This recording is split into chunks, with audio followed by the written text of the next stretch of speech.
हाय दोस्तों, आपका PM study centre में बहुत बहुत स्वागत है। तो चलिए आज के इस वीडियो में हम हिंदी के एक ऐसे टॉपिक्स को देखेंगे जो कि बोर्ड एग्जाम में प्रति वर्ष पूछे जाते हैं और वो भी 2 अंक में पूछे जाते हैं। और इन टॉपिक से एक न एक अवश्य ही बोर्ड एग्जाम में पूछा जाता है। तो चलिए आज के इस वीडियो को हम शुरू करते हैं। और यह 2 अंक में पूछा जाता है।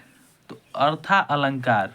अर्था अलंकार की परिभाषा यह होता है कि जिन वाक्य की शोभा या सुंदरता अर्थों से की जाती है उसे अर्था अलंकार कहते हैं।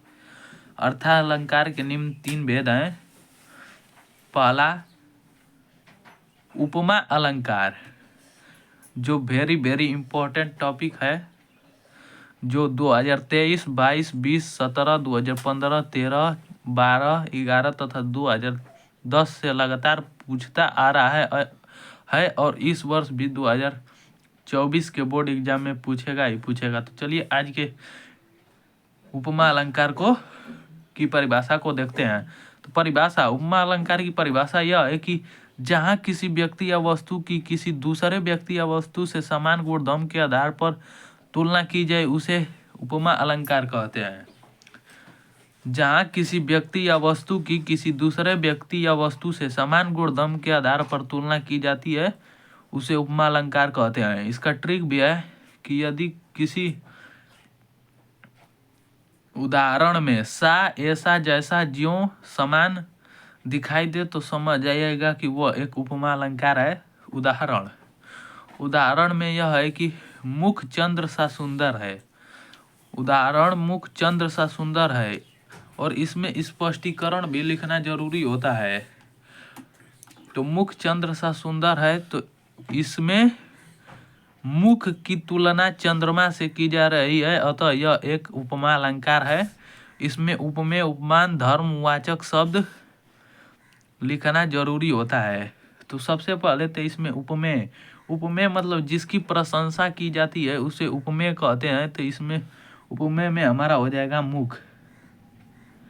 उपमान मतलब जिसके समान तुलना किया जा रहा है उसे उपमान कहेंगे। तो मुख की तुलना चंद्रमा से की जा रही है, अतः उपमान यहाँ पर हमारा होगा चंद्रमा, चंद्र या चंद्रमा। धर्म का अर्थात मतलब है कि किससे है। धर्म का मतलब सुंदर या सुंदरता से यहाँ तात्पर्य है धर्म का। तो यहाँ पर लिख देंगे धर्म, सुंदरता। और वाचक शब्द में सा ऐसा जैसा ज्यों समान आ सकता है। तो इसमें मुख चंद्र सा सुंदर है, अर्थात इसमें वाचक शब्द सा है। इसी प्रकार चलिए अर्थालंकार के दूसरे भेद को देखते हैं, जो कि यह भी बोर्ड एग्जाम की दृष्टि से बहुत ही इम्पोर्टेंट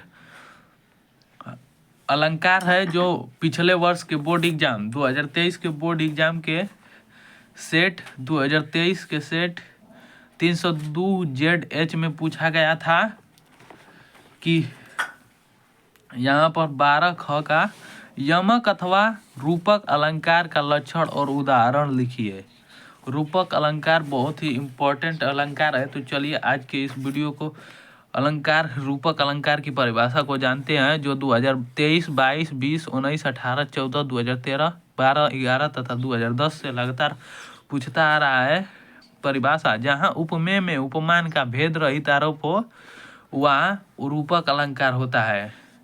जहाँ उपमेय में उपमान का भेद रहित आरोप होता है वहाँ रूपक अलंकार होता है। अर्थात यह भी हम कह सकते हैं कि जहाँ उपमेय में उपमान की उपमेय और उपमान में समानता न दिखाई दे रहा हो वहाँ पर भी रूपक अलंकार होता है। उदाहरण, चरण कमल बंदो हरिराई।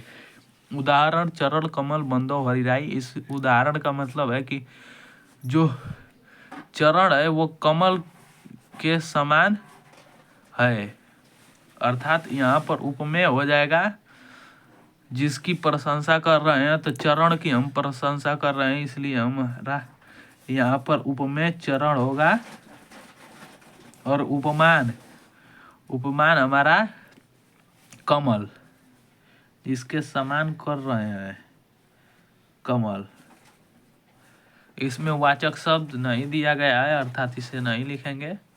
तो चलिए आइए अब हम अर्थालंकार के तीसरे भेद को जानते हैं, जिसे उत्प्रेक्षालंकार कहते हैं। तीसरा उत्प्रेक्षालंकार, जो यह भी वेरी वेरी इंपॉर्टेंट टॉपिक है, जो बोर्ड एग्जाम के में जो 2022, 20 तथा 2019 में भी पूछा गया है। 2022, 20, 19 में पूछा गया है और यह भी एक अर्थालंकार का एक इम्पोर्टेंट भेद है। तो चलिए इसके उत्प्रेक्षालंकार की परिभाषा जानते हैं। जहाँ उपमेय में उपमान की संभावना प्रकट की जाए वहाँ पर उत्प्रेक्षालंकार होता है। जहाँ उपमेय में उपमान की संभावना प्रकट की जाती है वहाँ उत्प्रेक्षालंकार होता है। ट्रिक इसका भी ट्रिक है कि जिस उदाहरण में मनु, मानो, जनहु, जानो, जनु, मनहु जैसे इत्यादि शब्द आ जाए तो वह उदाहरण उत्प्रेक्षालंकार का होता है। जैसे पहला उदाहरण है, धाय धाम काम सब त्यागी मनहु रंध निधि लूटन लागी। इसमें इस उदाहरण में मनहु शब्द आया है, अतः यह एक उत्प्रेक्षालंकार का उदाहरण है। और दूसरा उदाहरण मुख मानो चंद्र है, इसमें मानो आया है, अतः यह उत्प्रेक्षालंकार का उदाहरण है।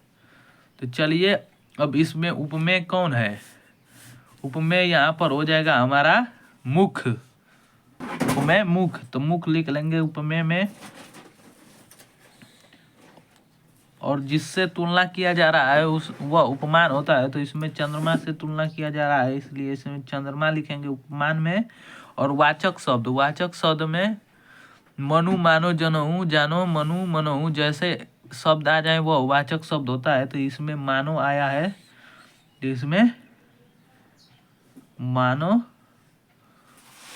वाचक शब्द हो जाएगा। तो उम्मीद करता हूँ दोस्तों कि आपको यह वीडियो बहुत ही पसंद आया होगा। यदि वीडियो पसंद आया होगा तो इसे ज़्यादा से ज़्यादा लाइक, शेयर और चैनल को सब्सक्राइब करना ना भूलें।